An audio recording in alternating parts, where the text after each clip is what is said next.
موضوع درس في نورانية النبي المصطفى صلى الله عليه وسلم في الوعظ والإرشاد. الحمد لله وكفى، والصلاة والسلام على خاتم الأنبياء سيدنا وحبيبنا محمد المصطفى وعلى آله المجتبى وأصحابه النجبى. اللهم صل على سيدنا محمد النبي الأمي الهاشمي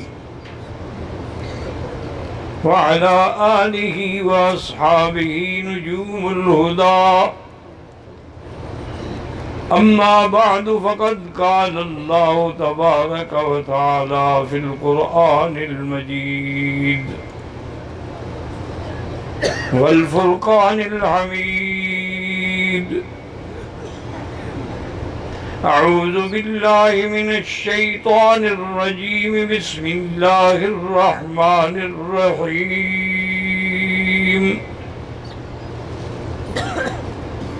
يا أيها النبي إنا أرسلناك شاهدا ومبشرا ونذيرا وداعيا إلى الله بإذنه وسراجا منيرا. قال النبي صلى الله عليه وسلم: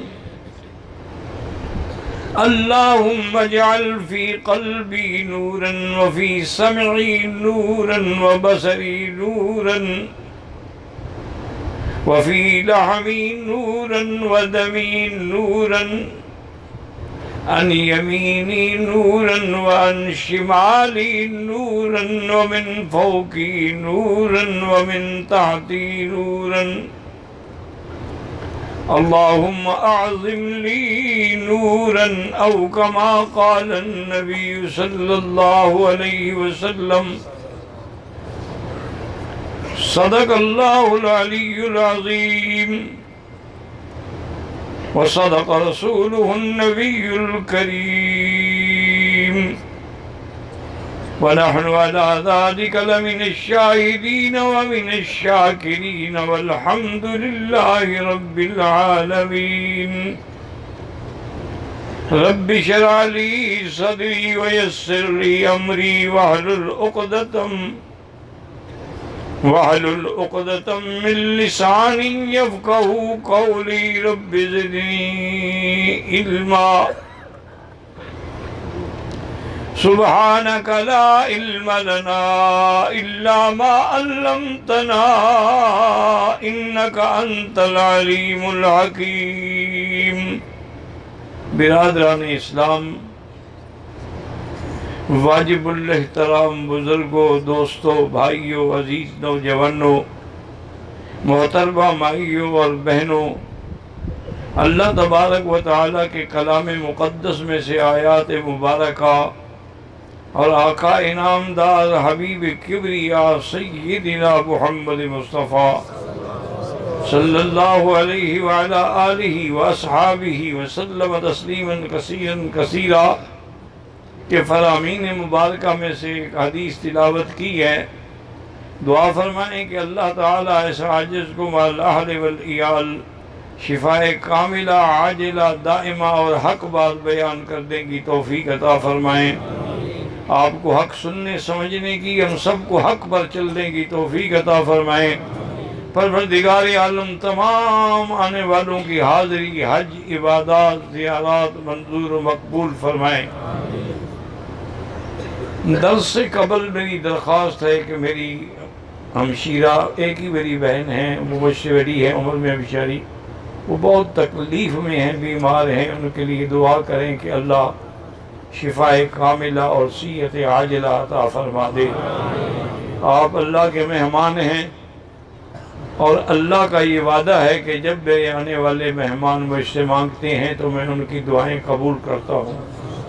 اور اسی طرح ہمارے دوست ہیں، ہماری بھائی ہیں مفتی زین العابدین صاحب انڈیا سے، ان کے پھپھا بھی فوت ہو گئے، دعا کریں اللہ ان کی مغفرت فرمائے۔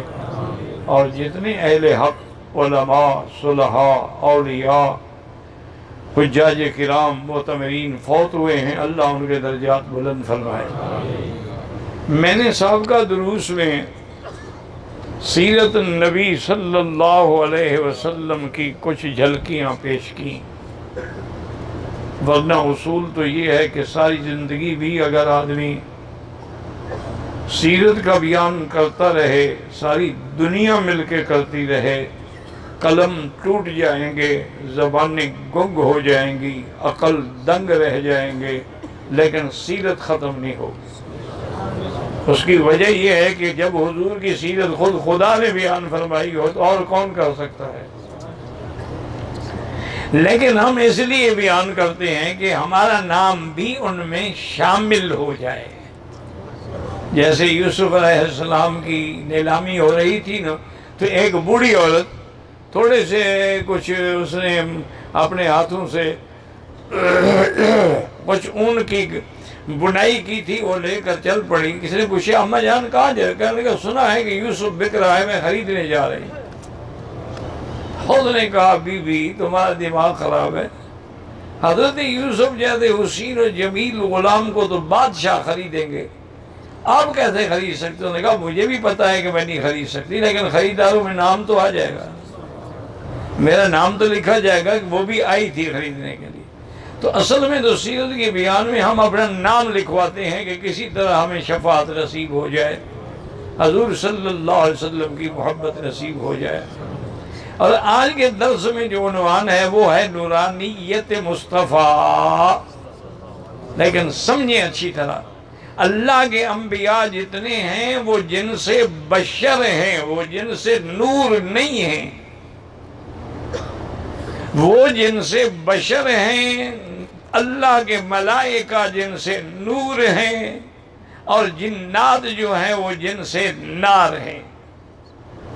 انبیاء علیہم السلام جتنے بھی بھیجے ہیں اللہ نے، سب انبیاء بشر ہیں، انسان ہیں، اللہ تبارک و تعالیٰ کے عبد ہیں، اللہ کی مخلوق ہیں، اللہ کے مملوک ہیں، لیکن ان کی نورانیت کا معنی ہوتا ہے نور نبوت محمد مصطفیٰ صلی اللہ علیہ وسلم۔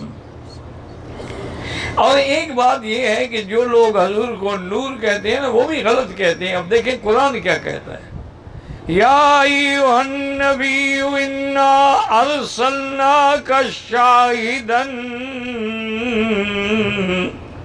ومبشرا ونذیرا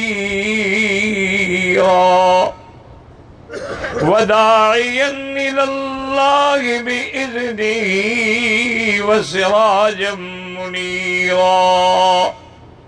پہلی صفت اللہ نے بیان کی کہ میرے مدنی شاہد، شاہد مانا اللہ کی توحید کی گواہی دینے والا، اللہ کی وحدانیت کو کھول کے بیان کرنے والا۔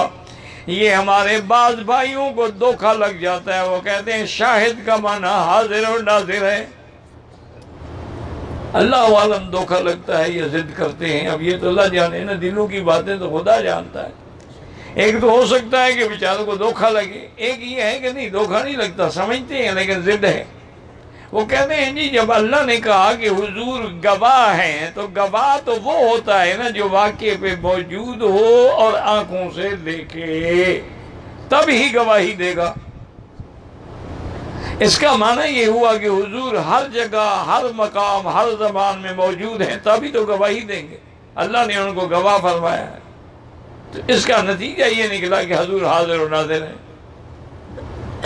لیکن اللہ کے بندے وہ یہ نہیں سمجھتے، ہمارا ایمان ہے کہ حضور گواہی دیں گے، اور صرف اپنی امتوں پہ نہیں بلکہ پہلی امتوں اور انبیاء کی صداقت پہ بھی گواہی دیں گے۔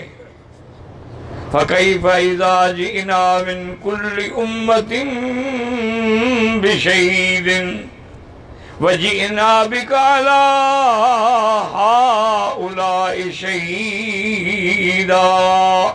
تمام انبیاء کی صداقت، نبوت، رسالت، دعوت کی گواہی بھی محمد مصطفیٰ دیں گے، لیکن یہ گواہی وہ ہے جو اللہ ان کو علم عطا فرمائیں گے۔ اور اسی طرح قرآن میں ہے وَكَذَلِكَ جَعَلْنَاكُمْ أُمَّةً وَسَطًا لِتَكُونُوا شُهَدَاءَ عَلَى النَّاسِ۔ حضور کی امت بھی قیامت میں گواہی دے گی تو وہ بھی حاضر ناظر ہو گئے، ساری امت حاضر ناظر ہو جائے گی۔ اللہ کے بندے، حتیٰ کہ وہ پہلی قومیں اعتراض کریں گی کہ بھی آپ تو ہمارے زمانے میں نہیں تھے، وہ کہیں گے ہم تو گواہی اس لیے دے رہے ہیں کہ ہمیں ہمارے آقا محمد مصطفیٰ نے خبر دی ہے، آپ صادق بھی ہیں، سچے بھی ہیں، ان کے فرمان پہ ہم گواہی دے رہے ہیں۔ اور اللہ کے نبی گواہی دیں گے کہ اللہ نے ان کو بتلایا ہے کہ میں نے پیغمبر بھیجے، میں نے رسول بھیجے، میں نے انبیاء بھیجے ہیں، انہوں نے امت کو دعوت دی ہے، تبلیغ کی ہے۔ تو یہ معنی ہے گواہی کا۔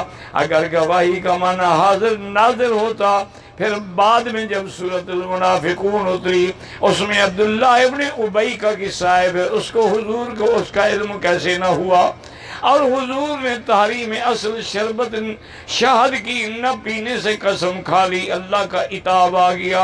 اگر آپ جانتے تھے، حاضر ناظر تھے، تو کیسے قسم کھا بیٹھے؟ اسی طرح کے مسجد زرار کا واقعہ ہے۔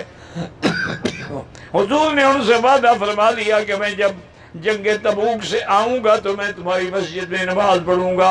اللہ نے خبر دی میرا مدنی یہ تو منافق ہیں، انہوں نے تو دشمنی کے لیے مسجد بنائی ہے۔ حضور کو خبر نہیں تھی، اگر آپ حاضر ناظر ہیں تو خبر کیسے نہ ہوتی؟ تو اس لیے اپنے قرآن کے معانی میں تحریف نہیں کرنی چاہیے۔ فرمایا شاہدن، دوسری صفت کیا؟ ومبشرن، اور مومنوں کو خوش خبری دینے والے کہ جو بندہ ایمان پہ بھر گیا، من مات لا یشرک باللہ شیئا دخل الجنہ، وہ جنت میں داخل ہوگا۔ من قال لا الہ الا اللہ دخل الجنہ، آپ نے مومنوں کو خوشخبری دی، آپ نے ان کو جنت کی نعمتوں کی خوشخبری عطا فرمائی۔ اور اس کے بعد فرماتے ہیں مبشرا ونذیرا، اور اللہ کے عذاب سے ڈرانے والے۔ سب سے پہلے آپ نے اپنی قوم کو ڈرایا، وَأَنذِرْ عَشِيرَتَكَ الْأَقْرَبِينَ، پھر اللہ نے حکم دیا کہ اسے اور آگے لِتُنذِرَ أُمَّ الْقُرَىٰ وَمَنْ حَوْلَهَا، اور پھر اللہ نے فرمایا کہ آپ تو رحمت للعالمین ہیں، اسی طرح نذیرا للعالمین ہیں، ساری قوم، ساری مخلوق کو ڈرائیں میرے عذاب سے۔ پہلے جتنے نبی آئے سب نے خطاب کیا یا قوم۔ موسیٰ علیہ السلام کو اللہ نے فرمایا کہ ہم نے تمہیں تورات دی ہے، لِيُخْرِجْ قَوْمَكَ مِنَ الظُّلُمَاتِ إِلَى النُّورِ، اپنی قوم کو شرک و ظلمات کے اندھیرے سے نکالو نور ایمان کی طرف۔ لیکن اللہ نے میرے مدنی سے فرمایا لِيُخْرِجَ النَّاسَ مِنَ الظُّلُمَاتِ، میرا مدنی آپ تو ساری مخلوقات کو جہنم سے اور دوزخ سے نکالیں۔ کیوں؟ آپ تو سب کے لیے نبی ہیں۔ اسی لیے حضور صلی اللہ علیہ وسلم کان النبی یبعث الی قومی خاصۃً، پہلے انبیاء اپنی قوموں کے لیے آئے، لیکن اللہ نے مجھے پوری کائنات کے لیے، پورے انس و جن کے لیے پیغمبر بنا کے بھیجا ہے۔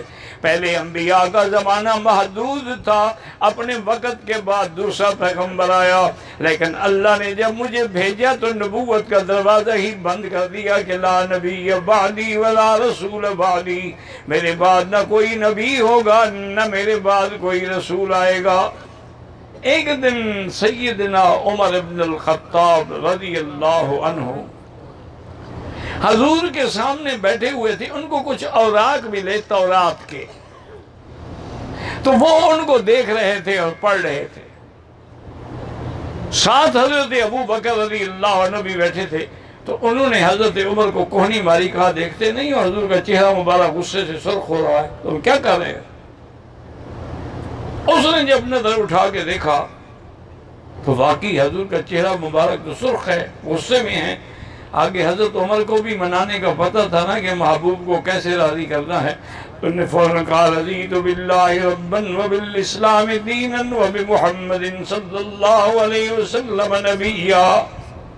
حضور نے فرمایا عمر میں اس لیے ناراض ہو رہا ہوں کہ لو کان موسیٰ حیا لما وسعہ الا اتباعی۔ تم تورات دیکھ رہے ہو قرآن کے بعد، اگر آج موسیٰ علیہ السلام بھی زندہ ہوتے تو وہ بھی میری اتباع کرتے اور میری شریعت پہ چلتے۔ تو جب قرآن آ گیا، میری شریعت آ گئی، تو کسی دوسری طرف دیکھنے کی ضرورت کیا باقی رہ گئی ہے؟ اللہ نے اس کے بعد جو حضور کی صفت بیان کی، مبشراً شاہداً مبشراً ونذیراً وداعیاً الی اللہ، اللہ کی طرف بلانے والے۔ آپ نے قوم کو بلایا، آپ نے عرب کو بلایا، عجم کو بلایا، اور سب کو فرمایا کہ قولوا لا الہ الا اللہ تفلحوا، اللہ کی توحید کا اقرار کر لو، فلاح پا جاؤ گے۔ ساری دنیا کو حضور نے دعوت دی کہ یا ایھا الناس انی رسول اللہ الیکم جمیعا، اور کہیں فرمایا یا ایھا الناس اعبدوا ربکم الذی خلقکم، اللہ کے تمام بندوں کو حضور نے دعوت دی۔ اور اللہ قرآن میں فرماتے ہیں من احسن قولا ممن دعا الی اللہ وعمل صالحا، اس سے اچھا بندہ کون ہے جو اللہ کے دین کی طرف بلانے والا، توحید کی طرف بلانے والا ہو؟ سب سے بہتر بات اسی کی ہے۔ تو حضور نے سب کو دعوت دی، اور اس کے بعد فرمایا وَدَاعِيًا إِلَى اللَّهِ بِإِذْنِهِ وَسِرَاجًا مُنِيرًا۔ یاد رکھو سراج کا معنی دیا بھی ہے، یہ جو گھروں میں دیے جلتے ہیں اس کو بھی سراج کہتے ہیں، لیکن یہاں قرآن میں سراج سے مراد سورج ہے۔ قرآن پاک میں جہاں جہاں بھی لفظ سراج آیا ہے، سراجا وہاجا سورج ہے۔ اسی طرح اللہ تبارک و تعالی نے فرمایا وَجَعَلَ الْقَمَرَ فِيهِنَّ نُورًا وَالشَّمْسَ ضِيَاءً، تو آپ نے فرمایا کہ سورج جو ہے، تو یاد رکھیں سورج میں دو چیزیں ہیں، ایک نور بھی ہے اور ایک تپش بھی ہے، حرارت بھی ہے۔ لیکن قمر جو ہے، چاند جو ہے، اس کے نور میں لطافت ہے، اس میں حدت اور شدت نہیں ہوتی ہے۔ حتیٰ کہ جدید سائنسدانوں نے یہ تحقیق کی ہے کہ اگر آج بھی سورج کا ایک شعلہ ہم کنٹرول کر لیں تو یہ 10 کروڑ سال تک پوری دنیا کو انرجی دے سکتا ہے، لیکن کون اس کو کنٹرول کر سکتا ہے ماں سوا اللہ کے حکم کے؟ تو سورج میں حدت بھی ہے اور شدت بھی ہے، لیکن سارے ستارے سورج سے نور لیتے ہیں، تو اس لیے اللہ نے فرمایا میرا مدنی کامل مکمل تو ایسے ہے جیسے سراج ہو، لیکن آپ کے نور میں شدت نہیں، منیرن، آپ کے نور میں لطافت ہے، آپ کے نور میں ٹھنڈک ہے۔ اس لیے صحابہ کہتے ہیں کأن القمر تجری فی وجہی، گویا کہ چاند آپ کے چہرے میں دوڑ رہا ہوتا تھا صلی اللہ علیہ وآلہ وسلم۔ اب اس میں ذرا ایک بات پہ غور کریں کہ اللہ نے کیا فرمایا؟ منیر، اللہ نے یہ نہیں فرمایا نور۔ بات کو سمجھو، اللہ کا قرآن ہے، اگر یہاں سمجھ میں آئے گھر جا کے کوئی تفسیر اٹھا کے دیکھ لو اردو کی، کہ اللہ نے قرآن میں یہ نہیں فرمایا سراجن و نورن، فرمایا نہ سراجم منیرا۔ نور مانا خود روشن، لیکن منیر کا معنی یہ ہے کہ سب کو روشن کرنے والا، جو حضور کے ساتھ لگتے گئے وہ بھی روشن ہو گئے۔ اسی لیے ایک حدیث، صحیح حدیث میں ہے نا کہ 2 صحابی آئے حضور کے پاس، رات کو دیر ہو گئی، اجازت لی اور انہوں نے کہا حضور ہم گھر جائیں گے، گھر ہمارا خالی ہے، کوئی آدمی نہیں ہے، اور اجازت دے دی۔ اندھیری رات تھی، اب چلنا مشکل تھا، لیکن جو ہی حضور کے گھرانے سے نکلے نا جی تو لاٹھی ان کی روشن ہو گئی، بالکل ایسے جیسے شمع جل رہی ہو، اور اس کی روشنی میں چلتے گئے۔ آگے جا کر دونوں کا راستہ الگ ہوتا تھا، ایک ادھر جاتا تھا ایک ادھر، جو ادھر گیا اس کی بھی لاٹھی روشن ہوگی، ادھر والے کی لاٹھی بھی روشن ہوگی۔ تو حضور تو روشن کرنے والے ہیں، حضور تو روشن بنانے والے ہیں۔ جو بھی آیا وہ کفر و ظلمات اور شرک کے اندھیریوں سے نکل کے نور ایمان میں آ گیا۔ اب ایک بات یاد رکھیں کہ سورج کی یعنی اللہ نے کیوں تشبیہ دی ہے، اس کی وجہ یہ ہے کہ جیسے سورج مشرق سے طلوع ہوتا ہے تاکہ اس کی کرنے اور شمس اور حدت پوری دنیا کو پہنچے، اللہ نے میرے مدنی کے آفتاب کو بھی سرۃ الارض جو مرکز زمین ہے مکے میں پیدا کیا تاکہ آپ کا نور نبوت بھی پوری دنیا میں چمکے۔ اور ایک بات یہ بھی یاد رکھیں کہ جب آفتاب آتا ہے پھر دیے بجھ جاتے ہیں۔ دیکھیں نا ہم رات کو کتنی لالٹین جلاتے ہیں، گیس جلاتے ہیں، بجلی جلاتے ہیں، لمبے جلاتے ہیں، لیکن جو صبح صادق آتی گئی اور اس کے بعد روشنی آتی گئی، پھر شفق آیا، پھر سورج آیا، ساری لائٹیں ختم ہو گئیں، اب ایک سورج پوری دنیا کو منور کر رہا ہے۔ تو اسی طرح اپنے زمانے میں کفر و ظلمت کو، اندھیرے کو دور کرنے کے لیے اللہ نے حضرت آدم سے لے کر عیسیٰ علیہ السلام تک نبی بھیجے، سب آتے رہے، سب روشنی پہنچاتے رہے، سب دعوت توحید دیتے رہے، لیکن جب آفتاب رسالت چمکا تو سب ختم، سب شریعتیں بھی منسوخ ہو گئیں، کتابیں بھی منسوخ ہو گئیں، اور تمام ادیان بھی ختم ہو گئے کہ اب قیامت تک دین بھی محمد مصطفیٰ صلی اللہ علیہ وسلم کا ہوگا، اور نبوت بھی محمد مصطفیٰ صلی اللہ علیہ وسلم کی ہوگی۔ اسی طرح لوگ جو تھے نا جی، اب ذرا غور کریں، سرزمین مکہ کے ارد گرد ایک طرف خلیج ہے،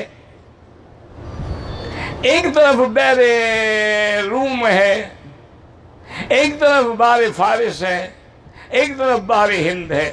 اب خلیج والے جو ہیں وہ بھی مجوسی ہیں، آتش پرست ہیں، اور اسی طرح ایران والے بھی آتش پرست ہیں، اور اسی طرح آپ دیکھیں کوئی سورج کی پوجا کرنے والا۔ اب ملکہ بلقیس کتنی بڑی سمجھدار عورت تھی، بادشاہ تھی، اس کے باوجود سجدہ کس کو کرتی تھی؟ سورج کو۔ یسجدون للشمس من دون اللہ، وہ سورج کی تپش کو، گرمی کو، روشنی کو دیکھ کے اس دھوکے میں آ گئے۔ ہندو دیکھیں کروڑوں دیوتا بنا بیٹھے، بعض لوگوں نے 2 خدا بنا لیے، بعض لوگوں نے 3 خداؤں کا اقرار کر لیا، لیکن سب کو بات سمجھ نہ آئی کہ یہ سورج چاند جو ہیں یہ تو اللہ تعالیٰ کی قدرت کا نظارہ ہے، اللہ کی مصنوعات کا ایک نمونہ ہے، ورنہ تو یہ سارے اللہ کے آگے خود جھکنے والے ہیں۔ الم تروا ان اللہ یسجد لہ من فی السماوات ومن فی الارض، زمین کی ہر چیز کیا شور ہے اللہ اس کو دے شیخ، روح بلوچی ولا وہ بلوچی بلوچی روح بلوچستان اندر لا ترک هنا روح هنا روح في بلوچستان۔ طيب خلاص اسكت، انا للہ و انا الیہ، درود شریف پڑھیں بس سکون ہو جائے گا۔ اللہم شوق سے درود شریف پڑھ لیں۔ اللہم صلی علی سیدنا محمد وعلی آل سیدنا محمد کما صلیت علی ابراہیم وعلى آل ابراہیم فی العالمین انک حمید مجید۔ جیسے صبح صادق آتی ہے، خبر دیتی ہے کہ اب صبح آنے والی ہے، اسی طرح عیسیٰ علیہ السلام آئے، ان نے کیا خبر دی؟ ان نے آ کے خبر دی مصدقا لما بین یدی ومبشرا برسول یاتی من بعد اسمہ احمد۔ ان نے سابقہ کتابوں کی بھی تصدیق کی اور لوگوں کو خوشخبری دی کہ اب وہ زمانہ آنے والا ہے، ایک نبی آئیں گے جن کا نام محمد مصطفیٰ اور احمد مجتبیٰ صلی اللہ علیہ وسلم ہوگا۔ اور جب میرے مدنی پیدا ہوئے، دریائے ساوی خشک ہو گیا، آتش کا ایران بجھ گیا، کسرا کے محلات کے کنگرے گر گئے، کیونکہ اب آنے والا آ گیا حضرت محمد مصطفیٰ صلی اللہ علیہ وآلہ آلہ وآصحابہ وسلم تسلیما کثیرا کثیرا۔ تو اس لیے اللہ نے فرمایا میرا مدنی خطاب سے فرمایا کہ یا ایھا النبی انا ارسلناک شاہدا ومبشرا ونذیرا وداعیا الی اللہ بإذنہ وسراجا منیرا۔ اللہ کے نبی نے سارا دین پہنچا دیا، اللہ کے نبی نے تبلیغ کا حق ادا فرما دیا۔ اس لیے حجۃ الوداع کے خطبے میں اللہ کے نبی نے صحابہ سے پوچھا کہ کیا تم گواہی دیتے ہو کہ الا هل بلغت، میں نے دین پہنچایا ہے کہ نہیں؟ انہوں نے سب نے گواہی دی، بلغت الرسالۃ وادیت الامانۃ ونصحت الامۃ وکشفت الغمہ۔ اللہ کے نبی آپ نے پورا پہنچا دیا ہے، رسالت بھی پہنچا دی، دین بھی پہنچا دیا، اور اللہ نے بھی مہر لگا کے دین کو مکمل کر دیا۔ الیوم اکملت لکم دینکم واتممت علیکم نعمتی ورضیت لکم الاسلام دینا۔ حضور پاک نے انگلی کھڑی کر کے اللہ کو گواہ بنایا، اللہم فاشہد، اللہ گواہ ہو جاؤ کہ میں نے تیرا دین پہنچا دیا۔ اور یاد رکھو مسلمانوں کہ آج کفر کا زور ہے، یہودیت کا زور ہے، عیسائیت کا زور ہے، ہندو مت کا زور ہے، لیکن ساری دنیا مل کر بھی میرے مدنی کے نور نبوت کو نہ مٹا سکی، نہ بجھا سکی، اور نہ قیامت تک بجھا سکے گی۔ یریدون ان یطفئوا نور اللہ بافواہہم واللہ متم نورہ، اللہ آپ کے نور نبوت کو قیامت تک قائم و دائم رکھے گا۔ لہذا یاد رکھ لیں، عقیدے صحیح کر لیں کہ اللہ کے نبی بشر ہیں، اللہ کے نبی ولد آدم ہیں، عبداللہ کے بیٹے ہیں، آمنہ کے لال ہیں، سیدہ خدیجہ اور عائشہ کے شوہر ہیں، رقیہ ام کلثوم زینب فاطمہ کے ابا ہیں، حسنین کے نانا ہیں، لیکن آپ کا نور جو ہے وہ نور نبوت ہے۔ جیسے قرآن نور ہے، ایمان نور ہے، اسی طرح مجازاً میرے مدنی محمد مصطفیٰ بھی نور ہیں صلی اللہ علیہ وسلم۔